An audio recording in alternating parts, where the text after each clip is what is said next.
Welcome to this episode of the Healthcare Bridge, where we explore the vital connections shaping our healthcare landscape.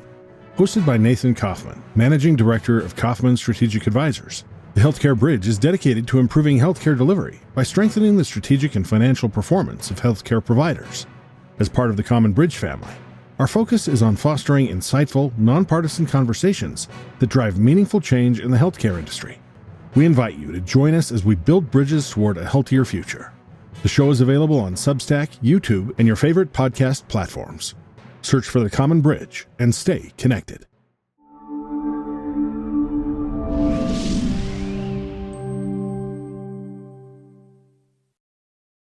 This is Nate Kaufman for the Healthcare Bridge, a component of Common Bridge.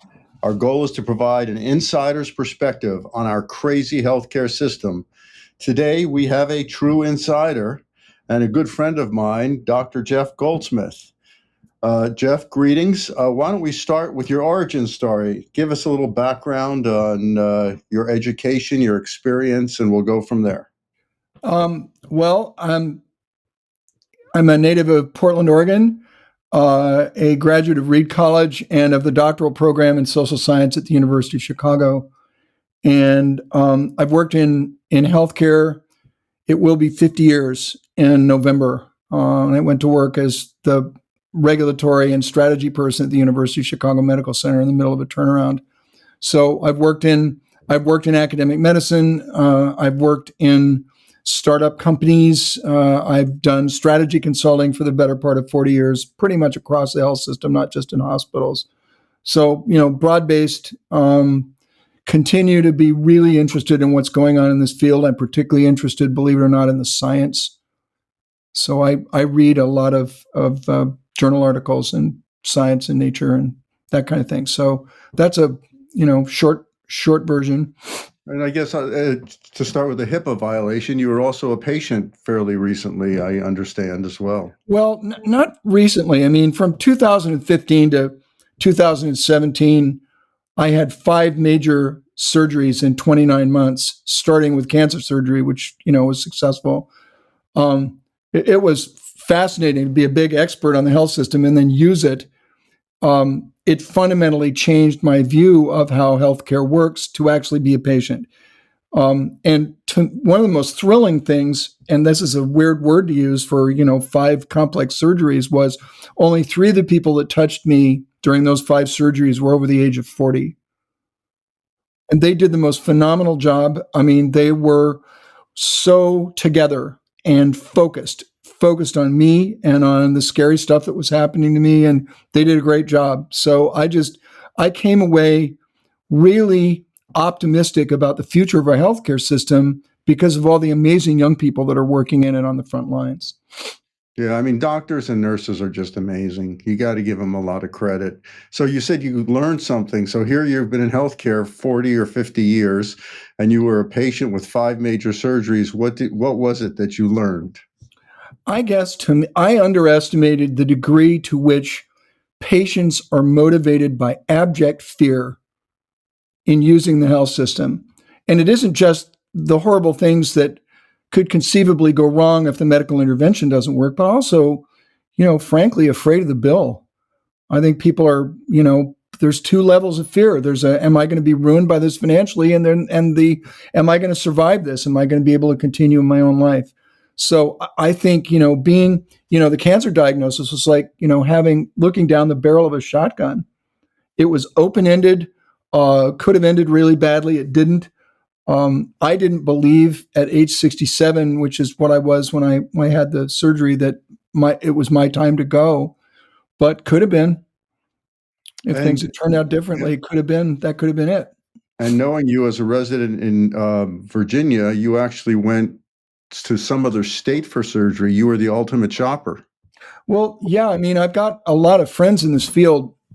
So I went to the University of Chicago for my cancer surgery. They had a spectacular head and neck program, one of the best in the country.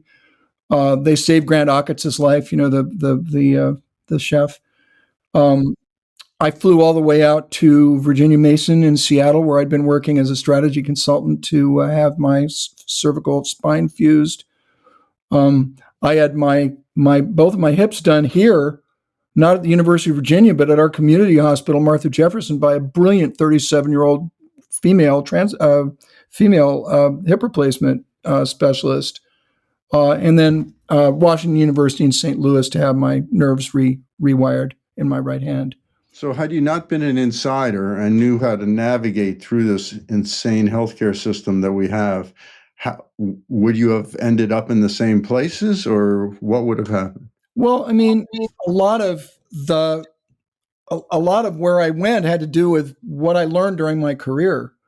So yeah, I think I would have ended up in a different place. I mean, I probably would have ended up with all my care here in the community. But, a lot of people travel out of the community for a lot of different reasons. And understanding those reasons is really important. One of the things that really pisses me off about the current strategy dialogue about all this is that I would have been considered, quote, leakage, close quotes, by the strategy folks here in town for going out of town. And I find the use of sewage metaphors in describing patient decisions incredibly demeaning. We don't leak. Discharge planning is another one of my favorites. That's what you do with toxic waste or sewage, is you discharge it. So I think the language that we use to describe the experiences is really important. So enough about you. What being in healthcare, by the way, for everyone who's listening to this, we're combined 99 years in healthcare. And when I started in healthcare and had my first real job, I wanted to educate people on healthcare strategy and marketing in the 1980s. Mm-hmm. I called you. So we've been working together for decades. Yep. And know each other well. What is keeping you up at night about our healthcare system today? Well, I think that a lot of folks are kind of in this sort of fugue state, not entirely believing what's happened to them in the last 3 months. Congress basically abolished Obamacare without going through all of the psychodrama. They basically they're in the process of creating, by the end of the year, if they don't extend the COVID era exchange subsidy bump, 15 million new uninsured people at a minimum. But more importantly, they re-welfareized the Medicaid program. A lot of Medicaid people enrolled in Medicaid don't even know they're in Medicaid, like they're in the Oregon Health Plan, right? Well, the Oregon Health Plan is the Medicaid program. A lot of folks rebranded Medicaid because they didn't want people to feel like that they were losers or something by enrolling in it. So I think the estimates of, 10 million people or whatever losing coverage are way low, because I think a lot of states are going to go out of their way to humiliate people that are otherwise eligible and they won't enroll. So, my problem with the field right now is that there is a level of aggression that is going to be required, both politically and from an organizational leadership standpoint, to get to a defensible place and to not have, a catastrophic effect on the community by implementing this law.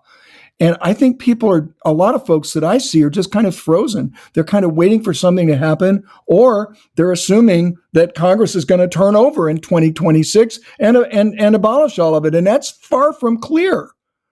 So, I'm not a believer in scenario planning. You and I know this. I'd way rather try to make my best guess about what is going to happen. But in this particular case, I think scenario planning is really important. I think people are going to need to have a worst case assumption that every single piece of that law gets implemented as the president signed it.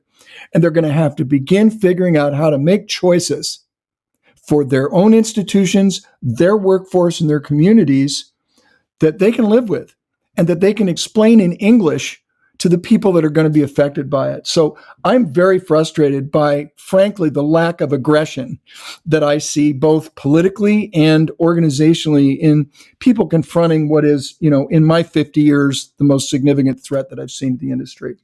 So I would agree with you. I guess from my perspective, working with health systems on a daily basis, what I see is a lack of urgency.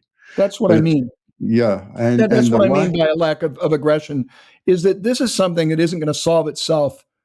It's going to require leadership on the part of boards, clinical communities, and CEOs.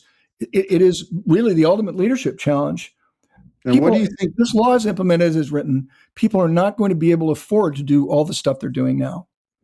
And And they're what do going you to need think to make will? intelligent choices about what not to do that result in the least harm. Okay, so my question, and I apologize for interrupting you, but my question Hmm. is, what will this do to the average person who has employee health insurance and or Medicare, who are theoretically not affected by being cut out of Medicaid or not being able to afford an ACA plan? Well, I certainly don't assume that Medicare has a free pass here, because there's a lot of discussion about whether the huge deficits that were contained in that bill don't end up triggering a 4% Medicare sequester. Now, that's still on the table. And whether the amount of money that's being brought in by tariffs alleviates that problem and there isn't a sequester, I don't think the Medicare folks, and you and I are among them, are out of the woods here at all. Um, I also think, you know, you saw what happened to United Healthcare. I've followed that company closely for 20 years. They're going to be getting out a lot of markets. A lot of people are going to be getting out of Medicare Advantage because they aren't adding any value, and the number of choices that people have that want to remain in the program is going to narrow. So I think the assumption that a 60 some odd million of us folks that are in Medicare are going to be untouched by this is wrong. Um, Employer-based insurance really worries me, because if the amount of cost shifting that's going to happen with 15 or 20 million more uninsured people rolls all the way through, there are going to be huge increases in insurance premiums that are going to end up being blamed on, not on this Congress, but on providers. And, I don't think it's too early for care systems to begin the conversation about finding alternative revenue sources, so that cost shifting dynamic isn't permitted to continue, because I don't think it's viable long term.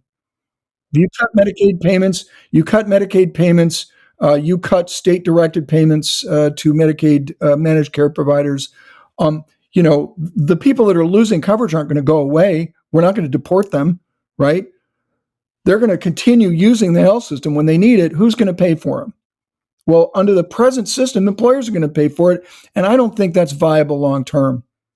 Yeah, I we've think seen these. health insurance increase by like $1,000 a year for a family of four. I mean, it's just not sustainable. So, what you mentioned, alternative sources of income. What are health systems good at that they should get into? That's not what I'm talking about. I'm talking about things like temporary local tax levies, so that the cost of all that uncompensated care is spread over a broader base.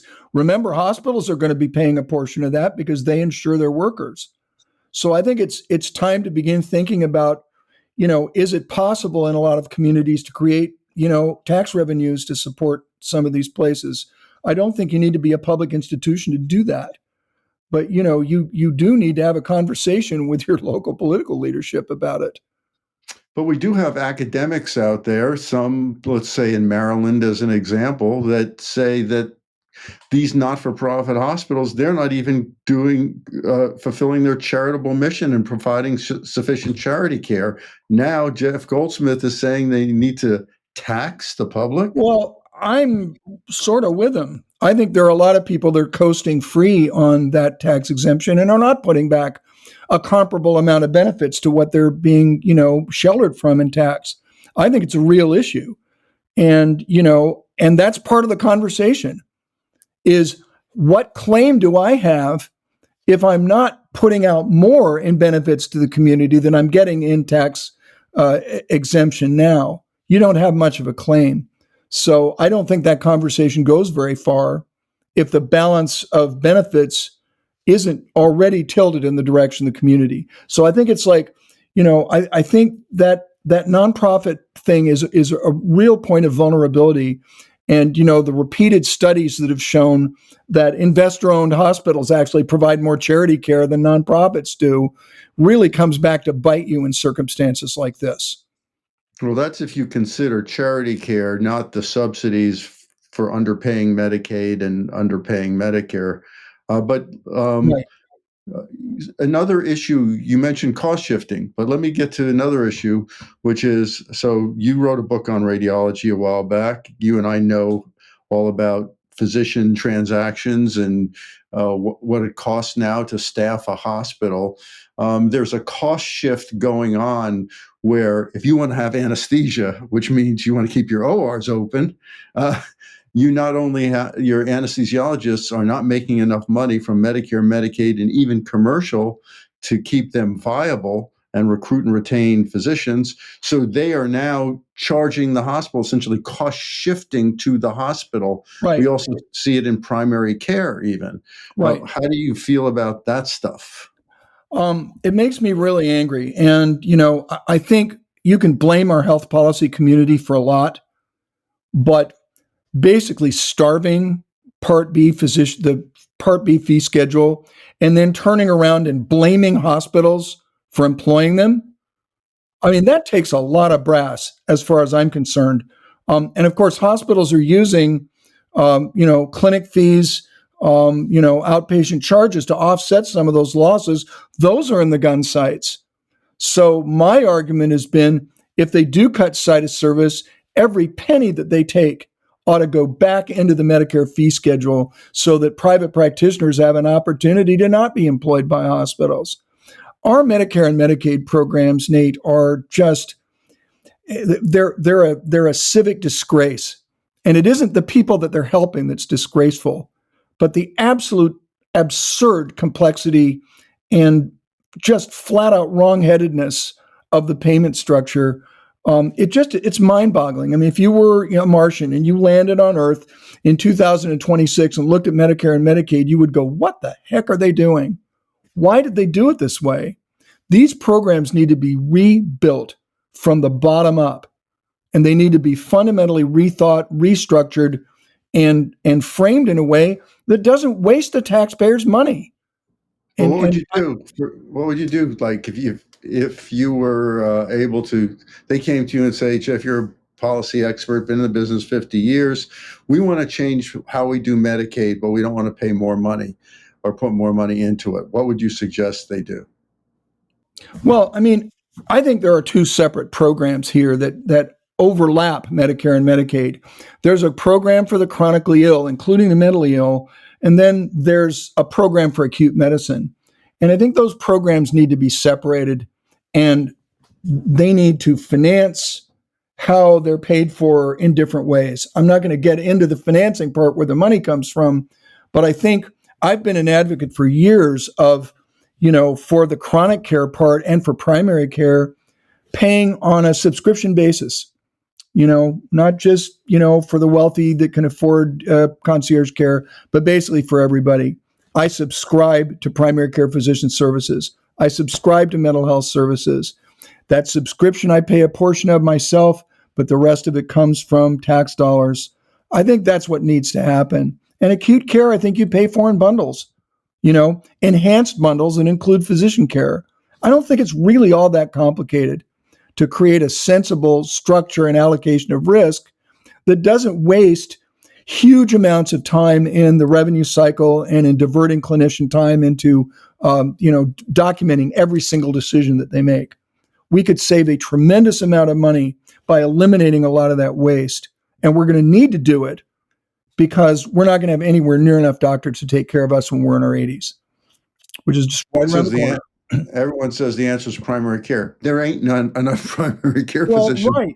But I mean, we created the shortage, Nate, by diverting half of clinician time into typing to defend every single decision, every single prescription. That is absolute idiocy. And the idea that we pay for, like a like a video visit by the minute, like we pay for lawyers. I mean, come on. That ought to be included in the bundle. So I think the secret is sensible bundling, both on Is the that acute and on the capitation? chronic care side. Is bundling capitation, or how is that different? No, bundling is, no, because you're not pushing the entire risk of health spending off onto the primary doc in the subscription amount. I think that was a mistake. It was clearly a mistake that we experimented with in the 1980s, decided we didn't want to do this. Global cap, where the primary care physician bears all the risk, makes very little sense to me. But on the bundle side, on the acute side, it's episode driven. It's an episode driven bundle, like an enhanced DRG. I really think this is a conversation we're going to have in the wreckage of what was done back here in the spring. And when you mentioned wreckage, my biggest concern right now is not the cost of care, it's access. Right. It can take 6 months for a patient to see a specialist. I had a situation just the other day where somebody thought the doctor, the cardiologist said, you have a aortic aortism, not me, but a friend of a friend, and you need a CT scan to find out if you need surgery. And he called the hospital, and the hospital said, well, we can get you in 28 days. Right. And I got him Something in. very similar happened to my sister with an adverse radiology finding. I won't go into details, but it's the very same thing. It's like, we can get to it in 30 days. Right. And so this guy was panicked, and I was able to, because I'm in the secret society and an insider, You and me, baby.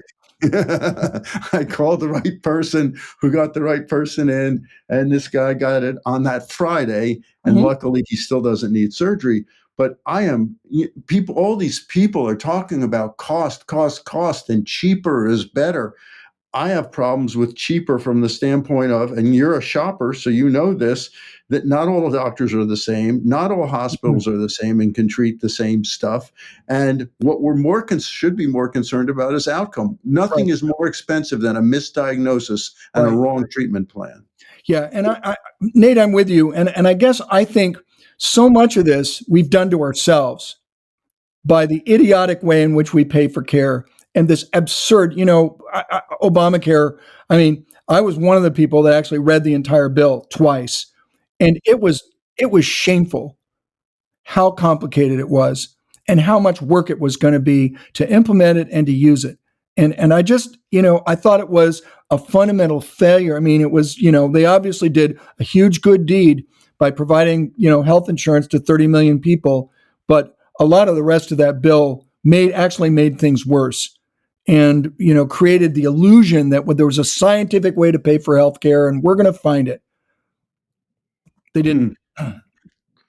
So I know you mentioned earlier that you spent a lot of time looking at policy and research and academics, far more than I do, although I do quite a bit. What is your opinion of the current state of the policy community and academic research community for healthcare at this point? I think it's really polarized. There's a small poll of incredibly angry, market-oriented folks that really believe, we just ought to let things rip. And then there's a large group of people that really want to reinstitute the 1970s. They want the solution to the hospital problem is rate review, like Maryland. It really is. I think health policy right now is in a really sad state. And I think the quality of the research findings and the dialogue about what to do is really degenerated. It's really a disappointing conversation. I mean, I don't recall any time in my decades in healthcare when venture capital funds were as influential on academic research as they are today.